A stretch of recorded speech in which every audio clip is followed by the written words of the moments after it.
இரட்சகருமாய் இருக்கிற இயேசு கிறிஸ்துவின் இனிய நாமத்தில் இதை பார்த்து கொண்டிருக்கிற யாவருக்காகவும் நான் ஆண்டவரை ஸ்தோத்தரிக்கிறேன், நன்றி செலுத்துகிறேன். இந்த பரிசுத்த ஓய்வு நாளிலும் கூட உங்களுடைய வார்த்தையினாலே சந்திப்பதில் மிகுந்த மகிழ்ச்சி அடைகிறேன். லூக்காவின் புஸ்தகம் 10ஆம் அதிகாரத்தில் 41வது வசனத்தையும் 42வது வசனத்தையும் பார்க்கும் பொழுது, இயேசு அவளுக்கு பிரயுத்தரமாக, மார்த்தாளே மார்த்தாளே, நீ அநேக காரியங்களை குறித்து கவலைப்பட்டு கலங்குகிறாய், தேவையானது ஒன்றே, மரியாள் தன்னை விட்டெடுபடாத நல்ல பங்கை தெரிந்து கொண்டாள் என்றார். இதில் நாம் பார்க்கும் பொழுது ரெண்டு கேரக்டர்ஸ் நம்ம பார்க்கிறோம். ஒன்று மார்த்தாள், இன்னொன்று மரியாள். ஒருவர் பாருங்க, மரியாளை பாருங்க, நம்ம தேவனுடைய சமூகத்தில் உட்கார்ந்து நல்ல பங்கை தெரிந்து கொண்டாங்க. ஆனால் மார்த்தாளும் உலக காரியங்களை குறித்து, உலக பிரச்சனைகளை குறித்து, உலக சிந்தையை வைத்துக் கொண்டு ஓடிக்கொண்டிருக்கிறாங்க. தேவையான காரியங்களை மறந்து ஓடிக்கொண்டிருக்கிறாங்க. ஆனால் மரியாளுக்கு தெரியும், தன்னை விட்டு எடுபடாத நல்ல பங்கு இயேசுதான் என்பதை அறிந்து தேவனுடைய சமூகத்தில் உட்கார்ந்து கொண்டிருக்கிறாங்க. தேவனுடைய சத்தத்தை கேட்டுக் கொண்டிருக்கிறாங்க. அது போல நாம் இன்றைக்கு யாரு போல இருக்கிறோம்? மார்த்தாளை போல அடைந்து கொண்டிருக்கிறோமா? மரியாளை போல இருக்கிறோமா?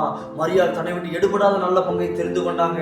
அவங்களுக்கு தெரியும், முதலாவது தேவனுடைய ராஜ்யத்தையும் அவருடைய நீதியும் தேடும் பொழுது நிச்சயமாய் உலகத்துக்குரிய எல்லா ஆசீர்வாதமும் எனக்கு வந்துடும், ஆவிக்குரிய எல்லா ஆசீர்வாதம் வந்துடும் சொல்லி இந்த மரியாளுக்கு தெரிந்தபடியினால்தான் மரியாள் தன்னை விட்டு எடுபடாத ஒரு நல்ல பங்கை தெரிந்து கொண்டாங்க. நாமும் மரியாளை போல தேவனுடைய சமூகத்தை தேடி, தேவனுடைய ராஜ்யத்தை தேடி நாம் ஓடுவோமானால் நிச்சயம் தேவன் நம்மையும் ஆசீர்வதிக்க அவர் போதுமானவராக இருக்கிறார். அதனால வேதம் சொல்கிறது, முதலாவது தேவனுடைய ராஜ்யத்தையும் அவருடைய நீதியும் தேடுங்கள், அப்பொழுது இவைகள் எல்லாம் கூட கொடுக்கப்படும் என்று சொல்லி நாம் தேவனுடைய ராஜ்யத்தை முதலாவது நாம் தேடுவோமானால் கர்த்தர் நிச்சயமாய் நம்மையும் ஆசீர்வதிக்க அவர் போதுமானவர். இன்று ஓய்வு நாளில் தேவனை அசட்டை பண்ணாதபடி தேவனுடைய சமூகத்தை தேடி தேவனுடைய சமூகத்தில் உட்காருவோமானால் கர்த்தர் நிச்சயமாய் நம்மை ஆசீர்வதிக்க போதுமானவர். அநேகர் பாருங்க, இந்த ஓய்வு நாள் அசட்டை பண்ணி கொண்டிருக்கிறாங்க. தேவனுடைய சமூகத்தில் உட்கார்கிற காரியங்களை அசட்டை பண்ணி கொண்டிருக்கிறாங்க. நாமும் அதை போல அசட்டை பண்ணாதவர்களாய் தேவனுடைய சமூகத்திற்கு நாம் சென்று அவரை ஆராதிக்கும் பொழுது, அவரை துதிக்கும் பொழுது, அவருடைய சத்தத்தை நாம் கேட்கும் பொழுது நிச்சயமாய் அவர் நம்மையும் ஆசீர்வதிக்க அவர் போதுமானவர். இந்த வார்த்தைக்காக செபிக்கலாமா?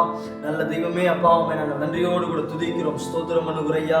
ஆண்டவரே, அப்பா, நாங்கள் மார்த்தாளை போல அல்ல ஆண்டவரே, மரியாளை போல தன்னை விட்டு எடுபடாத நல்ல பங்கை தெரிந்து கொள்கிற ஆண்டவரே, உம்முடைய சமூகம் ஆண்டவரே எங்களுக்கு எல்லாமுமா இருக்கிறது ஆண்டவரே. உம்முடைய சமூகத்தை தேடும் பொழுது எங்களுக்கு எல்லாம் கிடைச்சிரும் அப்பா.